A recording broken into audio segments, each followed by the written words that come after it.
بسم اللہ الرحمن الرحیم۔ السلام علیکم ناظرین، میں ہوں آسمہ شیرازی۔ پروگرام ہے فیصلہ آپ کا۔ پروگرام کا آغاز اسلام آباد میں ہونے والے اندھوناک واقعے، دلدوز واقعے کے ساتھ ہے، جو کہ آج یہاں پہ درجن بھر سے زائد افراد کی شہادت کی اطلاع ہے۔ ایک خودکش حملہ ہوا اور ایک طویل عرصے کے بعد اسلام آباد کے اندر یہ خودکش حملہ جو ہے وہ دیکھنے کو ملا ہے، جو بہت ہی افسوسناک ہے۔ اور یہ جو خودکش حملہ آور تھا، یہ اسلام آباد کچہری میں، جہاں پہ بہت سے لوگ آتے ہیں، سائلین آتے ہیں، یہاں پہ وکلاء ہوتے ہیں، یہاں پر اس نے اپنے آپ کو دھماکے سے اڑایا۔ اس کے بہت سارے معنی نکلتے ہیں، بہت سارے لوگ اس کے اوپر بات کر رہے ہیں، اور ظاہر ہے کہ صبح سے ہم دیکھ رہے ہیں سیکیورٹی ذرائع اس کو فتنۃ الہندوستان اور فتنہ الخوارج کے ساتھ جو ہے وہ بتا رہے ہیں کہ یہ ان کی ملی بھگت تھی، جس کے بعد یہ حملہ جو ہے وہ اسلام آباد میں دیکھنے کو ملا۔ مگر اس کی بہت ساری اور بھی جو جسے کہنا چاہیے توجیحات یا اس کے جو ثبوت یا اس کے جو اشارے ہیں وہ ملتے ہیں، اور وہ اشارے یہ ملتے ہیں کہ یہ ایسے وقت میں یہ دھماکہ دیکھنے کو ملا ہے جس وقت پاکستان اور افغانستان کے جو مذاکرات ہیں وہ ختم ہوئے، اور یہ ناکام مذاکرات تھے استنبول کے اندر، بغیر کسی یعنی نتیجے کے یہ مذاکرات ختم ہوئے۔ اس کے بعد اور اس سے پہلے پے در پے جو واقعات ہوتے رہے ہیں اور جو دھمکیاں کابل سے پاکستان کو آتی رہی ہیں، وہ اپنی جگہ پہ رجسٹر ہیں۔ یہ بھی میں آپ کو بتا دوں کہ آج اسلام آباد میں دھماکہ، اور کل رات سے یعنی جو دھماکہ اور اس کے ساتھ ساتھ جو وانا کے اندر جو کیڈٹ کالج ہے اس کے اوپر حملہ، یہ دونوں چیزیں جو ہے وہ ملتی جلتی ہیں، اور دونوں ہی چیزیں اس وقت ہوئی ہیں جب افغانستان کے ساتھ پاکستان کے جو مذاکرات تھے وہ ناکام ہوئے۔ جو کیڈٹس کے اوپر جو کیڈٹ کالج ہے اس کے اوپر جو گزشتہ روز حملہ ہوا، اس میں 525 کیڈٹس جو تھے وہ تقریباً اس وقت ان سمیت 650 افراد جو تھے وہ کیڈٹ کالج میں موجود تھے، اور سیکیورٹی فورسز نے اب تک جو ہے وہ 100 سے زائد جو کیڈٹس ہیں، 115 سے زائد کہا جا رہا ہے، ان کو ریسکیو کیا ہے، اسٹاف کو بھی کیا ہے۔ 535 افراد کو ابھی بھی نکالنے کا عمل جو ہے وہ جاری ہے۔ 10 نومبر کو افغان خارجیوں نے اس وانا کے اوپر جو یہ کیڈٹ کالج ہے اس کے اوپر حملہ کیا تھا، اور ایک بارود سے بھری جو گاڑی تھی وہ بھی اس کے ساتھ ٹکرا دی تھی۔ یہ ایک اور کوشش کی گئی کہ پاکستان کے اندر ایک اے پی ایس جیسا خدا نخواستہ واقعہ جو ہے وہ برپا ہو، اور اس سے ظاہر ہے کہ پاکستان کو نقصان ہو، جو کہ پہنچانے کی کوشش کی جا رہی ہے۔ یہ یاد رہے کہ بارہا یہ کہا گیا ہے کہ پاکستان کے اندر جو ان کی پراکسیز ہیں ان کے ذریعے سے پاکستان کو نقصان پہنچایا جا سکتا ہے۔ اجیت دوول آن دا ریکارڈ ہیں، جو کہ ہندوستان کے نیشنل سیکیورٹی ایڈوائزر ہیں، وہ آن دا ریکارڈ ہیں کہ وہ کہہ چکے ہیں کہ پاکستان کے ساتھ ڈائریکٹلی لڑنے کی ضرورت نہیں ہے، بلکہ ہمیں طالبان یا جو اس طرح کے جو دہشت گرد ہیں ان کو ہائر کرنا چاہیے اور ان کو استعمال کرنا چاہیے۔ اسی طرح سے اگر آپ دیکھیں تو مختلف جو افغان طالبان جو اس وقت حکومت میں ہیں لوگ، ان کی طرف سے بیانات کا بھی اب حالیہ حالات کے اندر جو ہے وہ بار بار سامنے آنا، یہ بھی اس بات کی غمازی کر رہا ہے کہ افغانستان جو ہے وہ اس کی طرف سے بھی کوئی خیر کی خبر نہیں ہے۔ بہرحال اس پورے معاملے کے اوپر اور اس کے ساتھ ساتھ اب آگے ہوگا کیا؟ افغانستان سے ابھی ایران نے ثالثی کی پیشکش کی ہے، اور پاکستان سے یہ کہا ہے کہ وہ بات کروانے کے لیے تیار ہیں۔ استنبول میں یہ مذاکرات کیوں ناکام ہوئے ہیں؟ پاکستان اور افغانستان کے بیچ کیا اب بھی کوئی بات ہو سکتی ہے، یا اس کا جوابی رد عمل پاکستان دے گا؟ جو کہ وزیر خارجہ دفاع نے آج ایک ایکس پوسٹ کے اندر جو ہے وہ اس کے اوپر اظہار بھی کیا۔ بہت سارے معاملات ہیں جس کو کہ دیکھنے کی ضرورت ہے۔ یہ ایک چومکھی لڑائی ہے کا آغاز ہوا ہے، یہ اب بلوچستان اور خیبر پختونخوا کے بارڈر پہ نہیں ہے، بلکہ اب یہ پاکستان کے شہروں تک یہ لڑائی پہنچ چکی ہے۔ اس میں بیانیہ کس طرح سے بنایا جائے گا، اس میں ایک نیریٹو کے ساتھ کیسے آیا جائے گا، میرا خیال ہے یہ بہت سارے ایسے سوالات ہیں جو کہ اٹھانے کی ضرورت ہے، اور یہی سوالات ہم نے پوچھنے کے لیے دعوت دی ہے وزیر دفاع جناب خواجہ محمد آصف صاحب کو، جو ہمارے ساتھ موجود ہیں۔ ان سے ہم بات کرتے ہیں۔ خواجہ صاحب، میں یہ سب سے پہلے تو میں یہی پوچھنا چاہتی ہوں، میں ایکس پر آپ کی پوسٹ دیکھ رہی تھی جو اسلام آباد کچہری پر حملے کے بعد آپ نے کی، اور اس میں آپ نے یہ کہا کہ اب جو جنگ ہے وہ بارڈرز تک پہنچ چکی ہے، اور یہ وہ وقت ہے جب افغانستان سے، ظاہر ہے کہ ایسے وقت میں دھماکہ ہو رہا ہے جب افغانستان سے پاکستان کے مذاکرات ناکام ہوئے۔ کیا کہیں گے؟ صورتحال مزید شدت اختیار کر گئی ہے، کیا کہیں گے آپ اس پہ؟ بسم اللہ الرحمن الرحیم. میں نے اس پہ آج ٹویٹ بھی کیا ہے کہ یہ چیزیں جو تھیں، جو ایٹیچیوڈ، مجھے دو جو سیشنز تھے ان میں میں تو موجود نہیں تھا، لیکن ہماری ٹیم الحمدللہ وہاں پہ گئی ہوئی تھی. پہلے سیشن میں تھا میں. میرا خیال ہے کہ جو لوگ، دو چیزیں ہو سکتی ہیں. جو لوگ ہم سے مذاکرات کرنے آتے ہیں یا جو بھی جس کی بھی وہ نمائندگی کرتے ہیں، یا تو ان کے پاس کسی کنکلوسو قسم کی جو ہے وہ پاور یا اتھارٹی نہیں ہے کہ وہ پاکستان کے ساتھ کوئی امن کا معاہدہ کر سکے، یا دوسرا یہ ہے کہ ان کی نیت جو ہے وہ یہ نہیں ہے کہ وہ معاہدہ کریں، وہ پاکستان کو کنٹینیوسلی انڈر پریشر رکھنا چاہتے ہیں. اور یہ اسلام آباد میں جو کچھ ہوا ہے، یہ پریشر انکریز کرنے کی ایک جو ہے میں سمجھتا ہوں کہ ٹیکٹک ہے جو انہوں نے اڈاپٹ کی ہے. تو یہ بالکل آپ نے صحیح کہا کہ انہوں نے جو ایک دہشت گردی کی جنگ کا دائرہ جو ہے اس کو وسیع کیا ہے، اس کو کیپٹل میں لا کے ایک پیغام دیا ہے ہمیں اور ہمارے دوستوں کو بھی جو ہمارے خیر خواہ ہیں. ہماری ان کے ساتھ محبت کا رشتہ ہے، ترکی اور قطر کے ساتھ اور ایران کے ساتھ بھی، جنہوں نے آفر کی ہے نیگوشیشنز کی. تو میرا اپنا خیال ہے کہ اس ماحول کے اندر تو میں محتاط رہنا چاہتا ہوں کہ کیا کہا جا سکتا ہے مذاکرات کے متعلق اور مذاکرات کے نتائج کے متعلق کیا کہا جا سکتا ہے. اس کے ایک کوئی چانس جو ہے، میں 100% نہیں کہوں گا کہ وہ ناکام ہو جائیں گے یا ان کو نہیں کرنا چاہیے مذاکرات پھر بھی کرنے چاہیے. لیکن یہ فیصلہ میں تو ایک کمنٹ ہی کر سکتا ہوں. فیصلہ جو ہے میرے قائدین نے کرنا ہے، ہماری ڈیفنس فورسز نے کرنا ہے، جو جانیں لڑا رہے ہیں پاکستان کی بقا کے لیے اور پاکستان کی حفاظت کے لیے.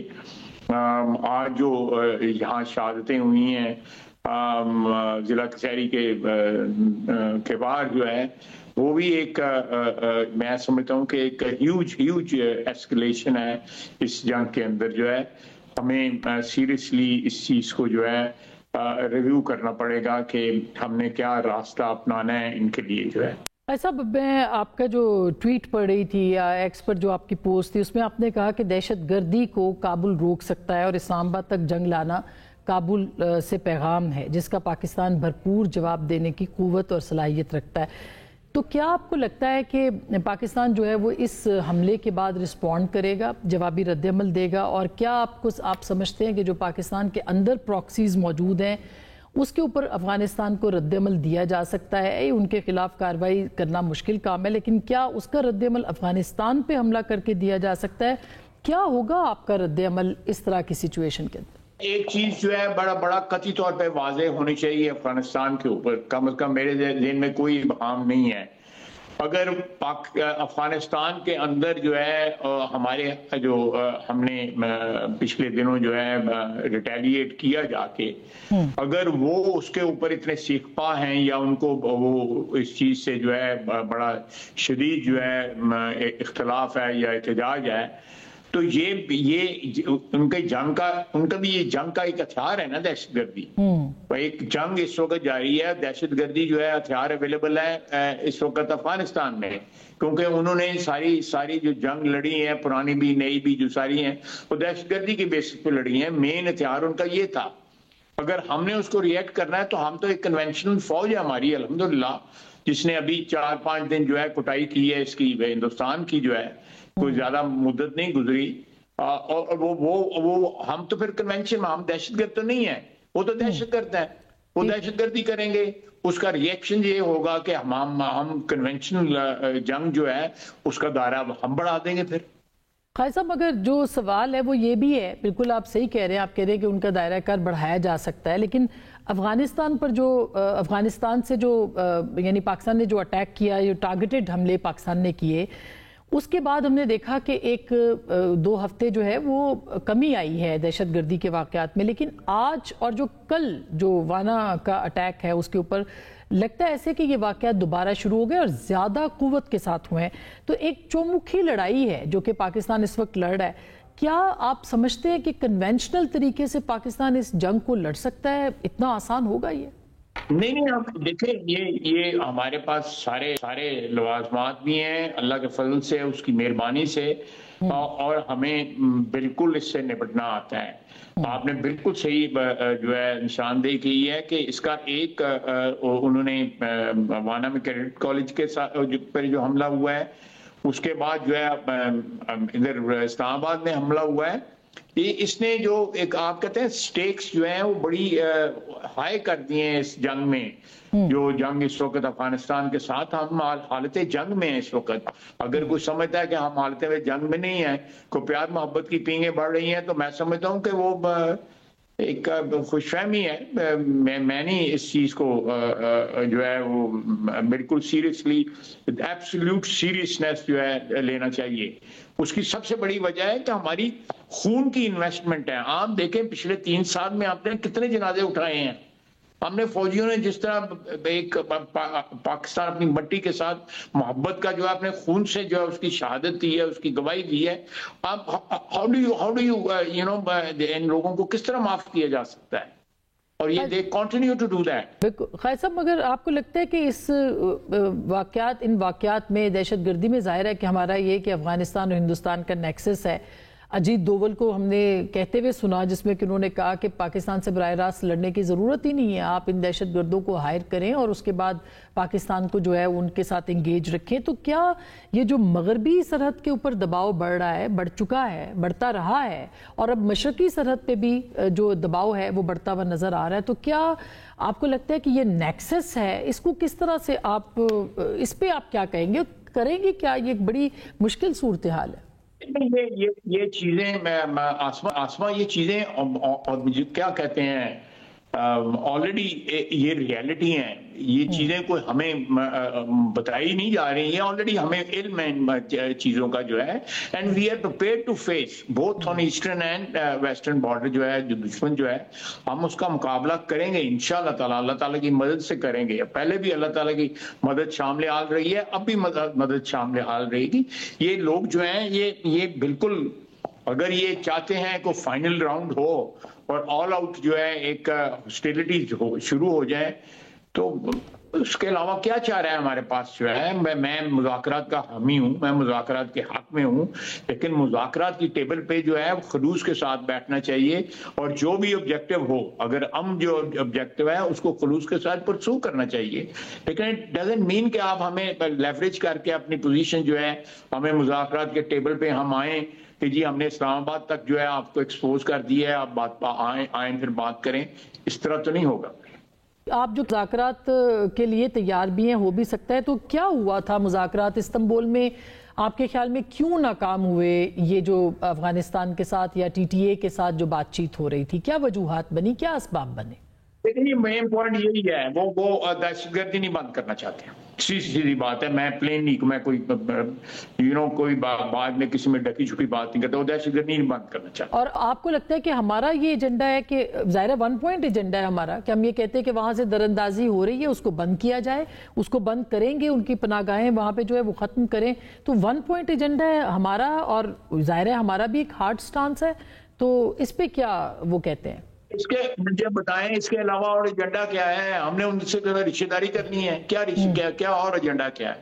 دہشت گردی ایجنڈا ہے، وہ اپنے گھر خوش رہے، ہم اپنے گھر خوش رہے، دہشت گردی بند کریں۔ وہ ہمارے اوپر پریشر کریٹ کر رہے ہیں۔ پلیز یہ we have to understand that کہ اسلام آباد میں یا کیڈٹ کالج وانا میں ایکچولی دیکھیں اللہ تعالیٰ نے مدد فرمائی ہے، اس کی مہربانی ہوئی ہے۔ یہ جو ہے وہ آدمی پبلک اسکول والا واقعہ جو ہے وہ دوبارہ دہرایا جا رہا تھا وہاں پہ، جو اللہ نے مدد کی ہے اور اللہ نے ان کے ہاتھ روکے ہیں۔ یہ ادروائز وہاں پہ بچے جو ہیں، جو پڑھتے ہیں وہاں پہ بچے، جو ہاسٹلوں میں رہتے ہیں وہاں پہ بچے، وہ ان کا نشانہ تھے۔ آپ دو واقعات جو ہے ون آفٹر دا ادر جو واقعات ہوئے ہیں، ان میں لنکیج ہے، یہ پیغام ہے۔ We must read that جو اس وقت نوشتہ ہے دیوار ہے۔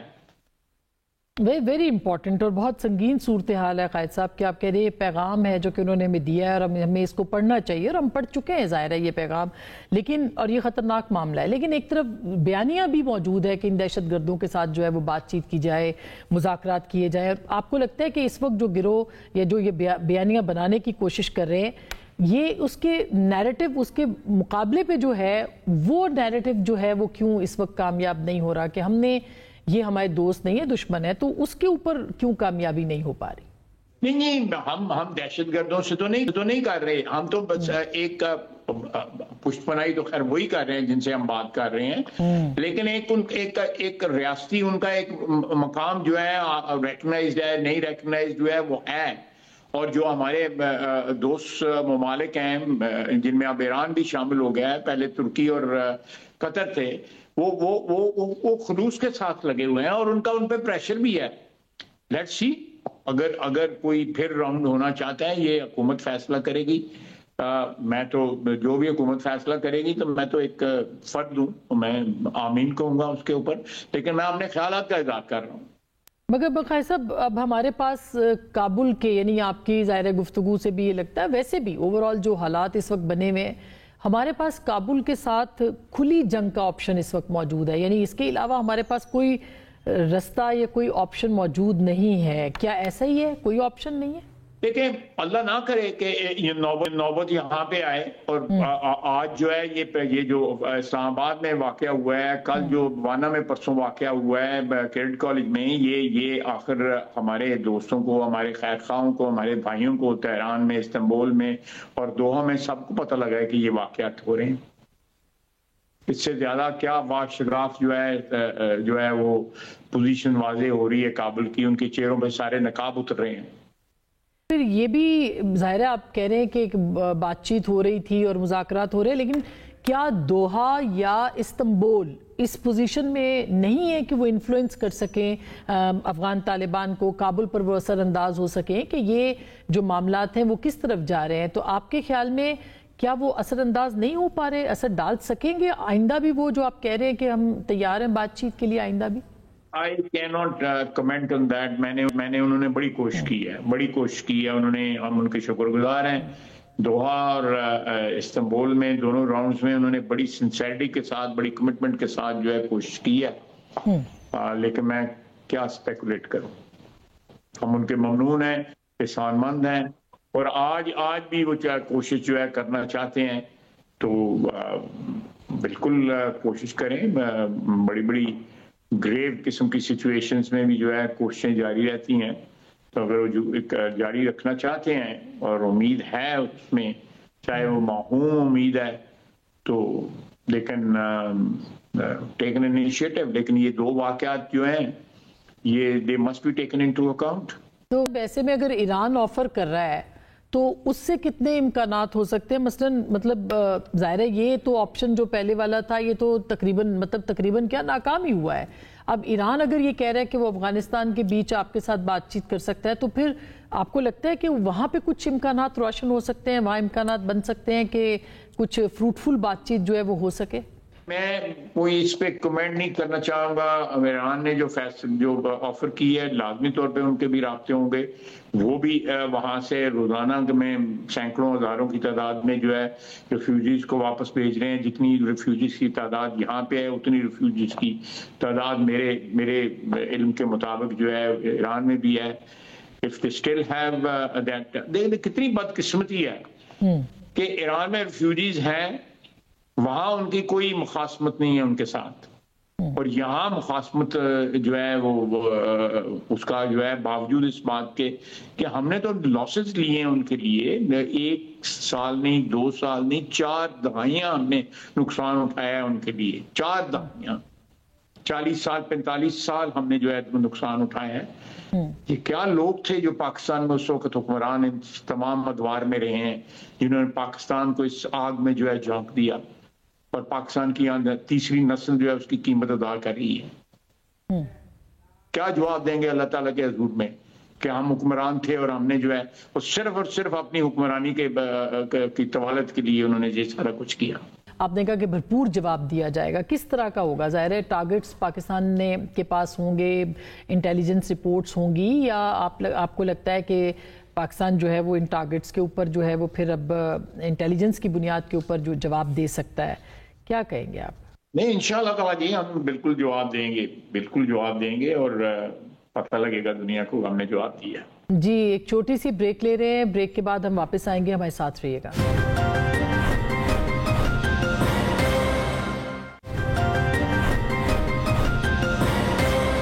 جی ویلکم بیک، آپ کو دوبارہ خوش آمدید کہتے ہیں۔ خواجہ محمد آصف صاحب ہمارے ساتھ موجود ہیں۔ میں اب پولیٹیکل جو سوال ہیں، ظاہر ہے قائد صاحب آپ کی موجودگی سے ہم فائدہ اٹھائیں گے، اور اس کے اوپر بھی میں بات کرنا چاہتی ہوں، خاص کر کے 27ویں ترمیم کے حوالے سے۔ تو اس میں بہت ساری جو آپ سے ریلیٹڈ پورشن ہے 243 کا، اس کے اوپر میں بات کرنا چاہ رہی ہوں۔ اس پہ کہا جا رہا ہے کہ مربوط سسٹم بنے گا، اور ظاہر ہے کہ ملٹری کے اندر بھی یا افواج پاکستان کے بیچ میں اس کی ضرورت آپ نے محسوس کی اور آپ نے ترمیم کی، لیکن اس میں جو خاص طور پر سوال اٹھ رہے ہیں وہ استثناء کے اوپر اٹھ رہے ہیں، صدر مملکت کی ہو یا فیلڈ مارشل کی، تو اس کے حوالے سے آپ کیا کہیں گے؟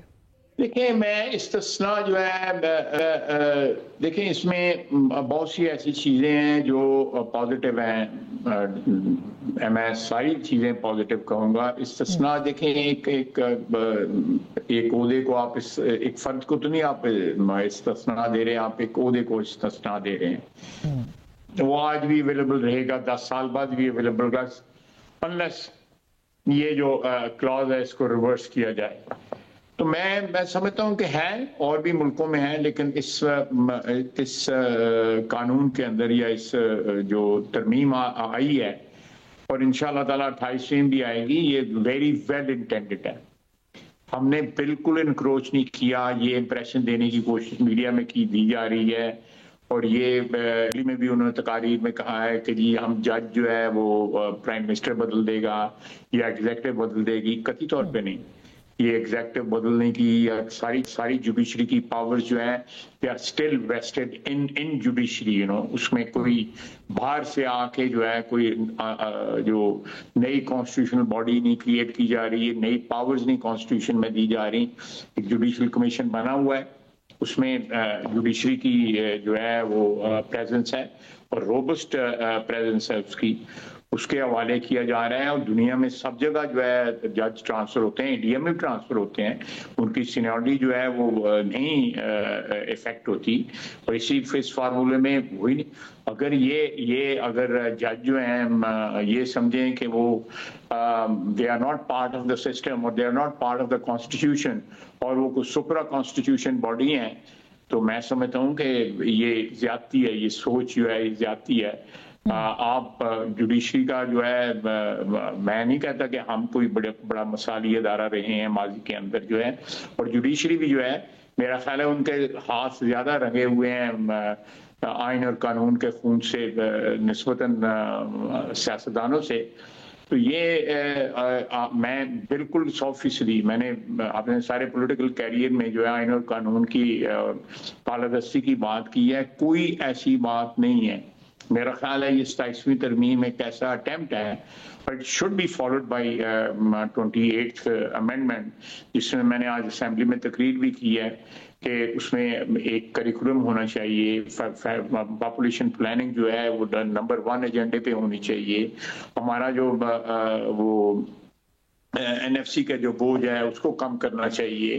اسی طرح لوکل گورنمنٹ جو ہے جمہوریت کی جو بیک بون ہے، ریڑھ کی ہڈی ہے، بنیادی جو جمہوریت ہوتی ہے، یا جو لوکل گورنمنٹ کے ادارے جو ہوتے ہیں وہ ناپید ہیں ہمارے ملک کے اندر جو ہیں، اور اگر کہیں پہ ہیں بھی تو ان کے پاس کوئی پاور نہیں ہے، وہ ڈیپینڈنٹ ہیں، جو حکومت جو ہے صوبائی حکومتوں پہ ڈیپینڈنٹ ہے۔ تو یہ ادارے کریٹ ہونے چاہیے، اور یہ 27ویں ترمیم جو ہے اس طرف ایک قدم ہے۔ باقی 28ویں ترمیم بھی آئے گی، اور میں سمجھتا ہوں کہ کوئی ایسی استثناء والی بات جو ہے پرائم منسٹر نے نہیں لیا۔ Prime minister is a political figure, وہ الیکٹڈ فگر ہے، لیکن پریزیڈنٹ کا میں سمجھتا ہوں کہ ایک آپ کہتے ہیں ایک اورا ہے ان کا، ایک وفاق کی سمبل کی حیثیت سے پریزیڈنٹ کا عہدہ جو ہے اس کی ایک امپورٹنس ہے۔ اگر اس کو استثناء دے بھی دیا جا رہا ہے تو اس میں کیا ان کے پاس کون سی آئین پاورز دیتا ہے جس کا وہ ناجائز استعمال کریں گے اور اس کا ان کو استثناء دینے کی ضرورت نہیں ہے. میں سمجھتا ہوں کوئی ایسی سچویشن نہیں. یہ ایک پولیٹیکل اینگل سے یا پولیٹیکل آبجیکٹو ذہن میں رکھ کے اس چیز کو جو ہے اچھالا جا رہا ہے. اور باقی میں جو اس وقت خاطر لکھ رہے ہیں میں بڑا کنٹرول کر رہا ہوں جو خاطر لکھ رہے ہیں جج صاحبان کہ ان کے ماضی پہ بھی میں نظر دوڑاؤں کسی دن میڈیا پہ بیٹھ کے کہ جب وہ انصاف کی کرسیوں پہ بیٹھے ہوئے تھے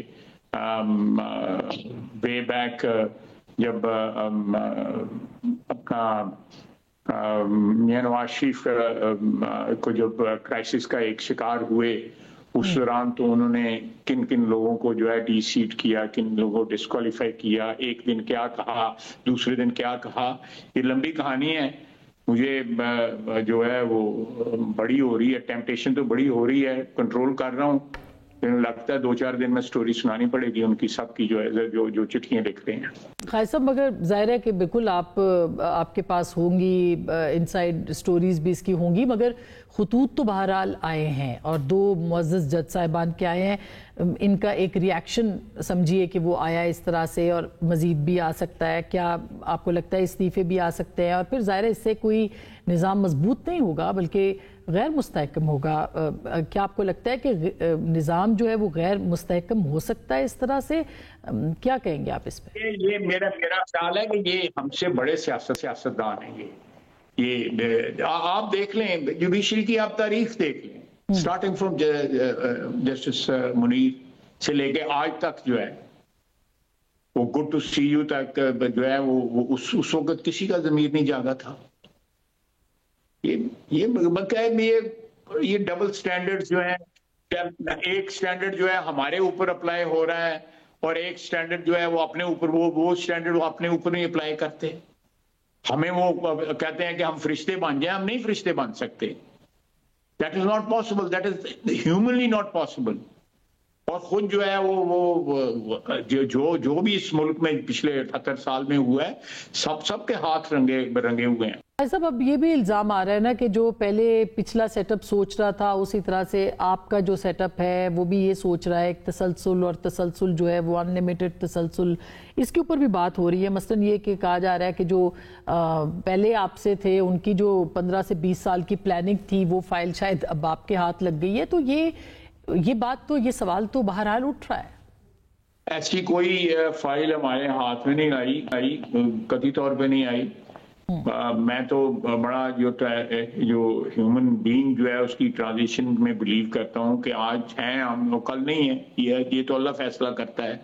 اگر کوئی جو ہے وہ فیصلے اگر ہمارے ہاتھ میں ہیں تو ہمیں یہ سوچ کے فیصلے کرنے چاہیے اور کر رہے ہیں الحمدللہ کہ یہ فیصلے جو ہیں آنے والی نسلوں نے بھی ان کا سمر جو ہے ان کو ملے گا. خالد صاحب مگر یہ استثناء والی جو بات ہے صدر صاحب کی ہو, ٹھیک ہے آپ نے کہا کہ وہ ایک نان پولیٹیکل عہدہ ہے یا اس طرح سے فیلڈ مارشل کا ہے, استثناء تو یہ تاثر دے رہی ہے کہ احتساب سے بالا تر ہیں. تو کیا احتساب نہیں ہونا چاہیے؟ یہ عمل جو ہے یہ کیا رک جائے گا اس طرح سے؟ میرا خیال ہے کہ یہ کافی اس کے اوپر سوال اٹھ رہے ہیں. دیکھیں میں ذرا اس کے اوپر پوائنٹ بلینک میں نہیں کہا, آپ مجھے بتائیں کہ ایک سچویشن میں میرا احتساب آپ کرتے ہیں, آپ وزیر اعظم کا احتساب کرتے ہیں, وزراء کا کرتے ہیں, پبلک ریپرزینٹیٹیو کا کر رہے ہیں. تو میں جو ہے آپ اور بہت سے اداروں کو جو ہے اس سے استثناء ہے, اور جو وارداتیں جوڈیشری نے کی ہیں کسی کا احتساب ہوا ہے اس ملک میں؟ مجھے آپ بتائیں کہ کسی جج کا ہوا ہے؟ جسٹس منیر پہ کچھ مقدمہ چلا ہے یا وہ شاہ صاحب جو تھے جنہوں نے ذوالفقار علی بھٹو کو پھانسی پہ چڑھایا تھا ان کے اوپر مقدمہ چڑھا ہے, یا اس کے بعد جو ججز آئے ہیں جنہوں نے جو وارداتیں کی ہیں کس پہ چلا ہے؟ یہ میرا مطلب ان کو پریکٹیکلی استثناء ہے نا. تو یہ کیا اتنا شور مچ گیا ہے؟ آپ مجھے بتائیں کسی جج کے اوپر مقدمہ چلا ہے؟ ایک جج جو ہے ساری تاریخ کے اندر جو ہے نا وہ ایوب خان نے سیک کیا تھا. میرا احتساب ہوا, میری لیڈرشپ کا احتساب ہوا, پیپلز پارٹی کی لیڈرشپ کا احتساب ہوا, ایم کیو ایم ہر بندے کا احتساب ہوا ہے. مجھے یہ بتائیں جو جوڈیشری جو زیادہ استثناء کے شور مچ رہا ہے، یا آپ لوگ بھی اس پہ کرٹیسائز کر رہے ہیں، آپ کیوں نہیں، یہ استثناء تو آلریڈی پریکٹیکلی جوڈیشری کو ملا ہوا ہے. یہ تو ابھی ابتدا ہے، یہ تو ابھی ایک جس کو کہتے ہیں کہ شروعات ہے نا. لیکن وہ تو پچھلے 78 سال سے وارداتیں کر رہے ہیں، کوئی نہیں پوچھنے والا. استثناء ہی ہے نا، اور کیا ہے. مگر ٹھیک سر، مطلب یہ کہ ظاہر ہے کہ احتساب کا اگر ان کا نہیں ہوا تو اب احتساب نہ کرنے کے لیے ایگزیکٹو بھی اندر آ جائے گی. یہ بتائیے کہ سب کچھ جو کچھ ہو رہا ہے کہا جا رہا ہے نظام کے استحکام کے لیے، آپ کو لگتا ہے کہ اس سے نظام مستحکم ہو جائے گا یا مزید کمزور ہوگا؟ اس پہ آپ کیا دیکھتے ہیں؟ انشاءاللہ مستحکم ہوگا ہی، بالکل مستحکم ہوگا، کرے گا. اچھا خیر صاحب، میں کوئکلی یہ بھی جان لوں کہ وزیر اعلیٰ خیبر پختونخوا اس دہشت گردی کی جنگ کے اندر ایک سب سے اہم صوبے کے جو ہیں وہ چیف ایگزیکٹو ہیں، ان کے خلاف جو ہے وہ ایک ایف آئی آر درج ہو چکی ہے. کیا آپ کو لگتا ہے کہ یہ صورتحال کو مزید تناؤ کا شکار نہیں کرے گی، یا آپ کو لگتا ہے کہ بات چیت ہو سکتی ہے؟ کیوں نہیں بات چیت ہونی چاہیے وزیر اعلیٰ سے بھی اور پی ٹی آئی کے ساتھ بھی اس وقت کی صورتحال میں؟ دیکھیں، میں جو آئین اور قانون کے تحت ان کا رول جو ہے وہ اس کو نبھائیں، اسی طرح نبھائیں. They should be subject to the Constitution of Pakistan and not loyalty ان کی جو لیڈرشپ کے ساتھ ہے بالکل رکھیں، لیکن that should not dictate their behavior in office. یہ مجھے اس سے اختلاف ہے. تو خیر صاحب، اگر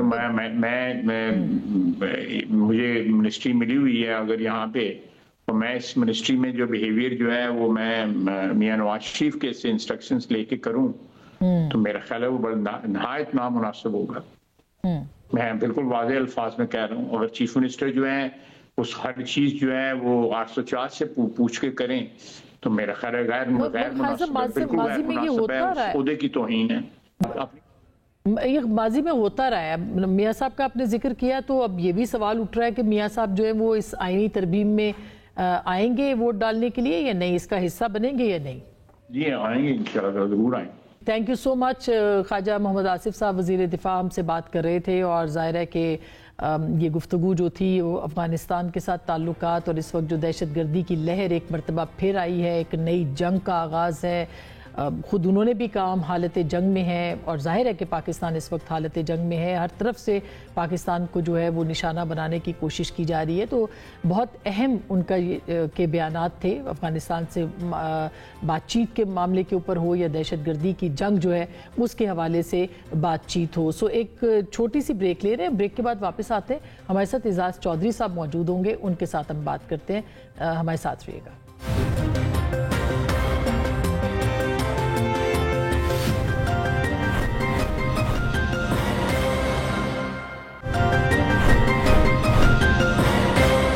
ویلکم بیک ناظرین. ہم بات کر رہے ہیں پاکستان اور افغانستان کے حوالے سے، اور اس وقت پاکستان کے سابق سفیر، بہت بڑا نام، جناب اعزاز چودھری صاحب میرے ساتھ موجود ہیں. ان سے ہم بات کرتے ہیں. السلام علیکم اعزاز صاحب. جی السلام علیکم جناب.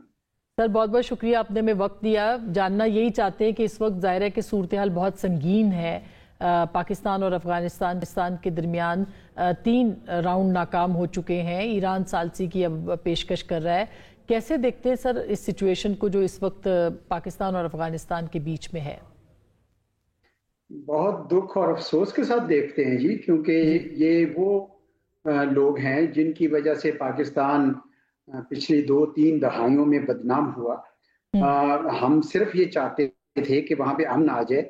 جب روسی وہاں سے چلے گئے اور مجاہدین آپس میں لڑنے لگے تو یہ طالبان کہیں سے برآمد ہوئے، تو اس وقت ہمارا یہ خیال تھا کہ چلے کم از کم امن آ جائے افغانستان میں تو سب ٹھیک ہے. ان کا کوئی ورلڈ ویو ہمارے سے ملتا نہیں تھا، ان کا نقطہ نظر بالکل فرق ہے، لیکن اس کے باوجود پاکستان نے ان کی مدد کی. اور لیکن اب جب یہ پاور میں آئے ہیں تو یہ بالکل بھول گئے اس بات کو کہ ان کو ایک مہذب طریقے سے اپنی حکومت کرنی ہے.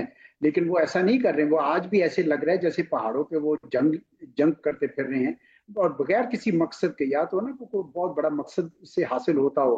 ہمیں تو نہیں ابھی پتا کہ یہ پاکستان سے کیا چاہتے ہیں.